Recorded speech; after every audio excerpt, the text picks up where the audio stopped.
Kopi mulu. Kamera udah siap.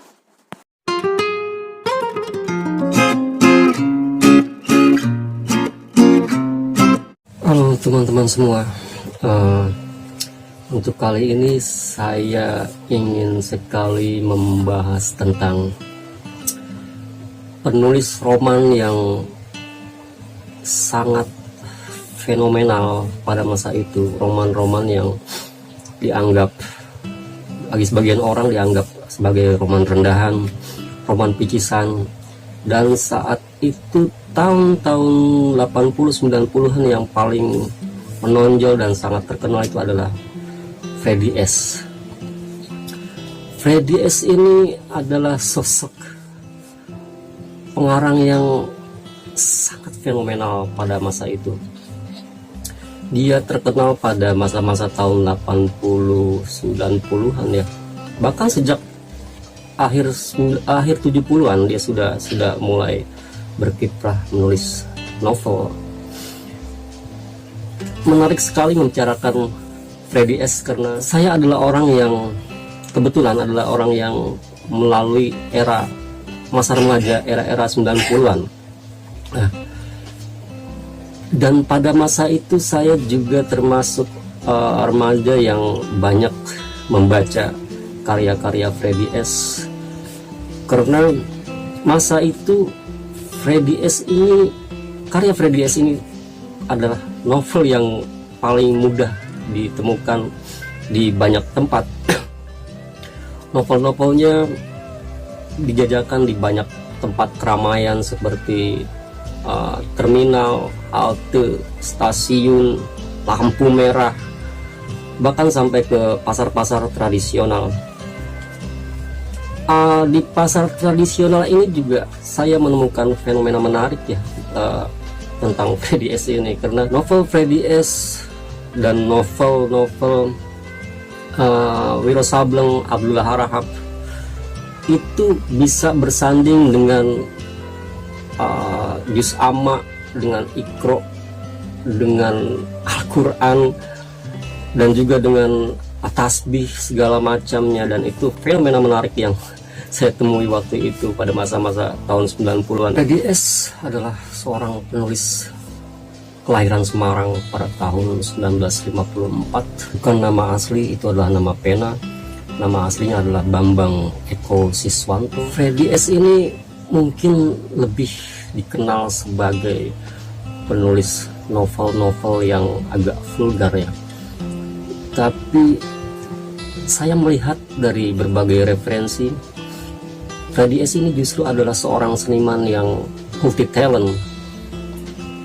Sebelum menulis novel, dia pernah menjadi seorang pelukis poster untuk iklan-iklan bioskop. Pada masa itu poster atau baliho di bioskop itu masih manual, dilukis secara manual. Dan Freddy S pada masa itu mengerjakan poster-poster film itu tidak cuma di daerah asalnya di Semarang, tapi juga untuk di daerah Solo dan Jogja.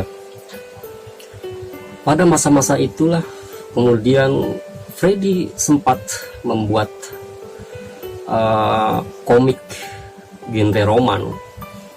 Mungkin ini agak terinspirasi dengan ini ya, dengan komikus terkenal sebelumnya seperti R.A. Kosasih, Ganes TH, Jair, Tatang S, dan lain sebagainya. Mungkin Freddy terinspirasi membuat komik dari situ. Dia juga pernah membuat cerita genre silat. Lalu kemudian di tahun 1978 itu dia mulai menulis novel genre roman.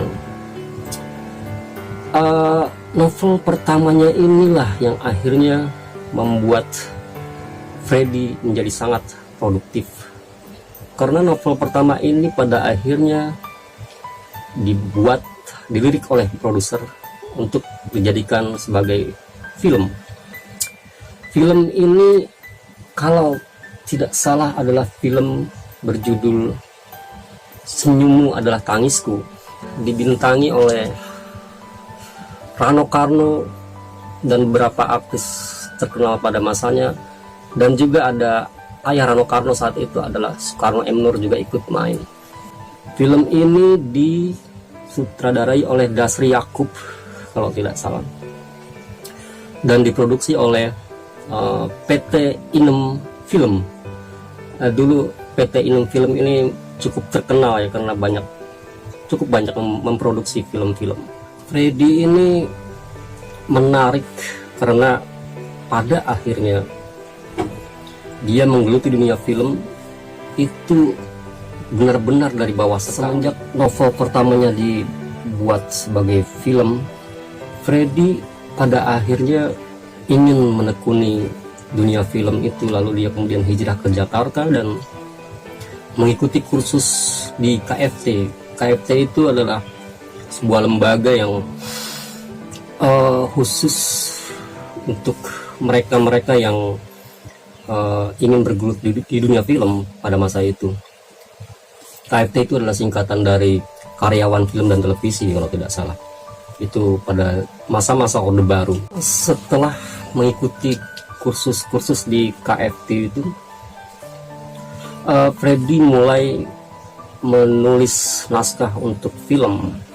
Dia pernah menulis naskah-naskah film, kemudian pernah juga menjadi asisten sutradara, untuk kemudian akhirnya dia benar-benar menjadi seorang sutradara film, bahkan juga sinetron pada akhirnya. Menarik sekali melihat Freddy ini karena ternyata dia tidak cuma bergelut di dunia kepenulisan novel, tidak cuma di dunia film, dia pada akhirnya terjun juga ke dunia jurnalistik. Freddy pada masa itu sempat menjadi seorang kontributor di majalah Times kalau tidak salah.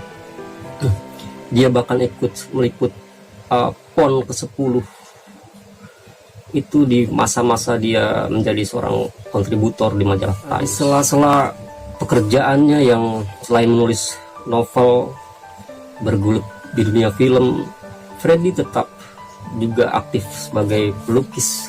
Dia juga pernah melukis pesanan dari Rhoma Irama. Menurut cerita istrinya pada sebuah wawancara di media online, Freddy ini pernah membuatkan sebuah lukisan untuk Rhoma Irama. Lukisan itu adalah lukisan perkawinannya dengan Rika Rahim kalau tidak salah, dan Freddy saat itu melukis di studionya Rhoma. Freddy S ini adalah seorang penulis yang amat sangat produktif.